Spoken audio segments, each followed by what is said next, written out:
Ito pong si Congressman Ongab ay meron po siyang panibagong expose. Di ba po kamakailan in-expose po ni Congressman Ongab yung mga anomalya doon sa mga blanco na BICAM report. At sa kasalukuyan po ay merong kaso sa Supreme Court laban dito sa mga individual, mga politiko na di umano'y may kagagawan doon sa mga blanco na yon na doon sa 2025 BICAM report. At sa ating pagkakaalam, ang mga kinasuhan doon ay sina Speaker Romualdez, okay? At yung iba pa, no, na mga congressman na di man may kinalaman doon sa anomalya na yon. This time po, itong si Congressman Ongab ay meron po siyang panibagong expose. Ito po ay may kinalaman sa mga pondo na kung tawagin ay ODA. Okay? Ano po ba ibig sabihin ng ODA? Official Development Assistant o Assistance. Okay?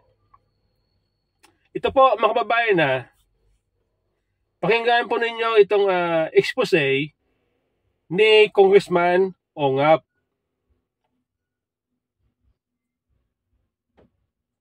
Anong nangyari sa big ticket, high impact flood control projects that were funded by ODA? They were lodged under the Foreign Assisted Projects or FAPs. Madam Chair, I would like to simplify what really happened. The transformation of those ODA funded projects in 2024 and 2025. I have here the 4 books of the budget books. Ang tawag ko nito noong araw, ang 4 na libro ng APRO. Sa 2024 National Expenditure Program, pumasok yung ODA, 21.6 billion. Nandito, ginagyan ko ng tag. 11 project. Pagdating sa GAB1, General Appropriation Bill, white book with red letterings, pumasok din, faithful copy, 11 projects, 21.6 billion.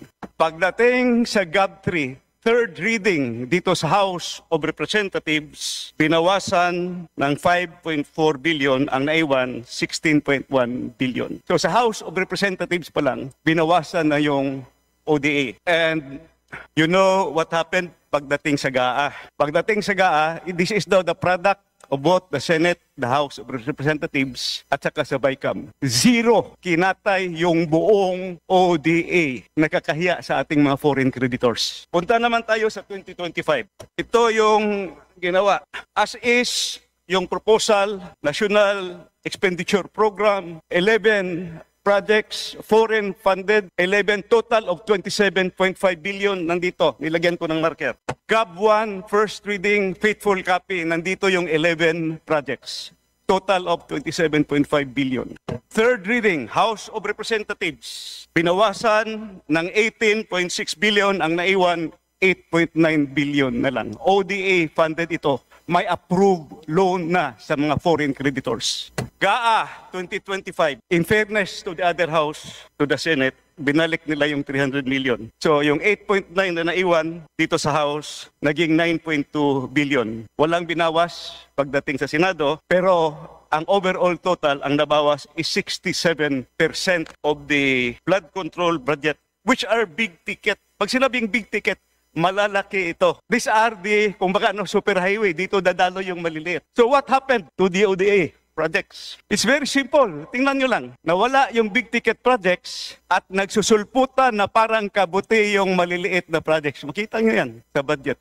In other words, gi-chop-chop yung ODA foreign funded projects pumunta sa maliliit na mga proyekto. So, sino ang members ng chop-chop gang dito? So, I have 3 questions for DPWH. Fine, Honorable Sir. These are very important questions, Your Honor. The public should know this. First question ko, kung natuloy itana itong mga proyekto na ito, could have this help solve the problems in Metro Manila? Kasi nandito yung Metro Manila Flood Control Project at saka yung Pasig Marikina Channel Improvement. Second, sayang wala si Secretary Bunuan. I'm going to ask him sana dito. Did Secretary Bunuan reported this to the President? Kasi kung 2024 pa lang na zero na yung ODA, sana hindi na mangyari yung 2025, di ba? Last question para sa DPWH. Can we still avail of those loans? Kasi nagbayad na tayo ng commitment fee. So Secretary Vincison, I know you are a finance guy also. Sayang yung long term, kaya nga malalaki yun, big ticket, long term project. Saka ito may study talaga, kumpleto. Pwede ba natin i-reavail yun? At saka yung maliliit na project, yun na lang gawin nating Government of the Philippines counterpart. I hope we can do that. So, according to Congressman Ongab, ay nakalaan sana ang 21.6 billion para sa 2024 flood control projects, 27.5 billion para sa 2025.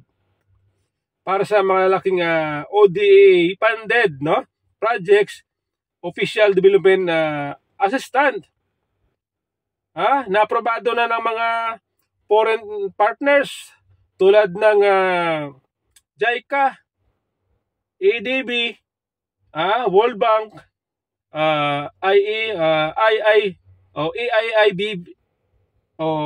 EIIB, Korea. Okay? Kasama ang Metro Manila Flood Management Projects na may 6.0 billion 2024. Okay? 6.0 billion 2025. Pasig Marikina Channel Improvement Projects na may 6.6 billion 2024. 7.4 billion sa 2025. Okay? Ang problema, base po sa nabanggit nito si Congressman Ongab, ay hinati-hati sa mga maliliit na mga flood control. Okay? Kasi nga, itong ODA na ito ay nakalaan dapat sa mga malalaking projects, flood control projects sa Metro Manila. Ang problema, base sa sabi ni Ongab, sinap-chap at inilagay sa mga maliliit na mga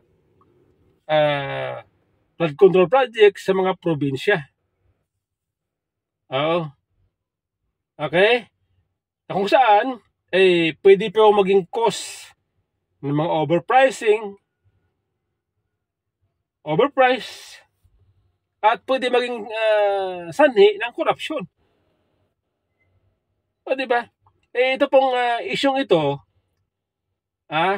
dapat hindi na pinakialaman ng mga mababatas natin. World Bank, JICA, ADB, my God.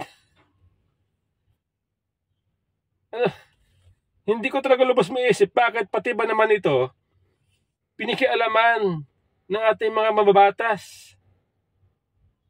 Wow. Grabe po talaga ang nangyayari dito sa ating bansa. Na para bang ang ating mga mababatas ay hindi po mapalagay, nangangati ang kamay, kapag hindi nakalikot itong ating mga pondo para sa ating infrastructure. Nakakaya, sabi nga ni Ongab, nakakaya po sa ating mga creditors itong ginawa ng Kongreso. Talagang nakakaya. Bakit kaninyo? Ang ating gobyerno, madalas po nangungutang dyan. Itulad yan, ginawa ng ating mga mabatas. Ano ang epekto niyan? Pwede po mawalan ng tiwala itong World Bank na ito, ADB, JICA. Di ba? Kalain mo yan.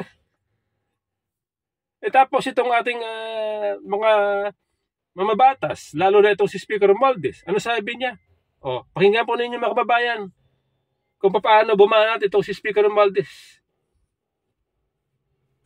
We will investigate ghost projects, bloated contracts, chronic underspending, and abuse of discretion in fund realignment and procurement. Ang galing. Ha? Kita nyo? Ang galing.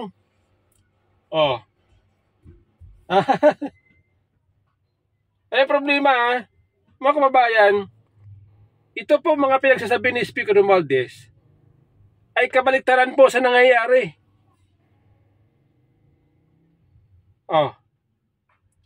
Kabaliktaran sa nangyayari. Meron pang nababasa tayo sa mga nakapost.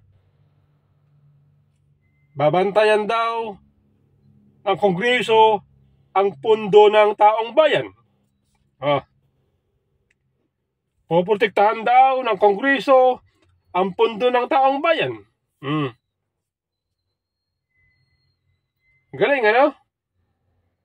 Tapos, ito mga ito, sila ang pasimuno.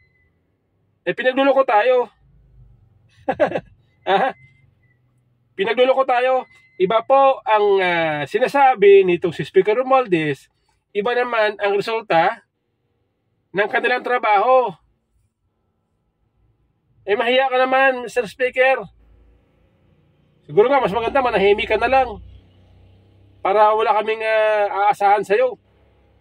Kung sabagay, mga tao po marunong na, natuto na ito pa nga pinagsasabi nila ay hindi na po tayo naniniwala. Mga kababayan. Di ba? Ayan po.